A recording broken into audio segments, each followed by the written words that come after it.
ఈనాటి మన వివరణలో గొప్ప అథ్లెట్ ఎరిక్ లీడెల్ జీవితంలోని 2 అద్భుతమైన పరుగు పందేల గురించి తెలుసుకుందాం. అసలు ప్రపంచ ఛాంపియన్ ఆ కీర్తినంతా వదిలేసి కష్టాలెందుకు ఎంచుకున్నాడో ఎప్పుడైనా ఆలోచించామా? 47.6 సెకండ్లు 400 మీటర్లలో ఆయన సృష్టించిన రికార్డ్ బ్రేకింగ్ సమయం ఇది. అద్భుతం కదా? 1924 ప్యారిస్ ఒలింపిక్స్లో వచ్చిన ఈ స్వర్ణ పతకం ఆయనకు ప్రపంచవ్యాప్తంగా విపరీతమైన కీర్తిని తెచ్చిపెట్టింది. అయితే తన బలం వెనక ఉన్నది కేవలం కష్టం మాత్రమే కాదు, ప్రగాఢమైన దైవ విశ్వాసమేనని ఆయన నమ్మాడు. ఒకవైపు ఐరోపాలో కీర్తి, భోగాలు, మరోవైపు చైనాలో సవాళ్లతో కూడిన మిషనరీ జీవితం. ఎంత వ్యత్యాసమో చూడండి. క్రీడా శిఖరాగ్రం నుండి ఊహించిన విధంగా ప్రమాదకరమైన యుద్ధ వాతావరణం వైపు ఆయన ప్రయాణం చాలా వేగంగా సాగిపోయింది. ప్రాణాపాయం ఉన్నా సరే వెనక్కి తగ్గలేదు.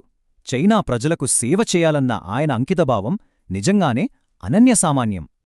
సరిగ్గా అప్పుడే రెండో ప్రపంచ యుద్ధం మొదలైంది. దురదృష్టవశాత్తు జపనీస్ దళాల చేతిలో ఆయన బందీ అయ్యాడు. ఆ క్యాంపులో ఆకలి, రోగాలు, కుటుంబానికి దూరమై ఆయన అనుభవించిన నరకం మాటల్లో చెప్పలేం. క్యాంప్లో శారీరక పరుగు ముగిసుండొచ్చు, కాని ఆయన లోపలి మానవతావాద పరుగు మాత్రం అస్సలాగలేదు. తుది శ్వాస విడిచే వరకు తోటి ఖైదీలకు ఆయన చేసిన నిస్వార్థ సేవలు ఎందరికో గొప్ప ఆదర్శం. ట్రాక్పై గెలిచిన పతకాల కంటే కూడా ఆయన చేసిన త్యాగమే ఆయన్ని చిరస్థాయిగా నిలబెట్టింది. ఇదే అసలైన వారసత్వం. చివరగా ఒక చిన్న ఆలోచన. మన జీవితాల్లో నిజంగా ఏది ముఖ్యం? మనం దేనికోసం పరిగెడుతున్నాం?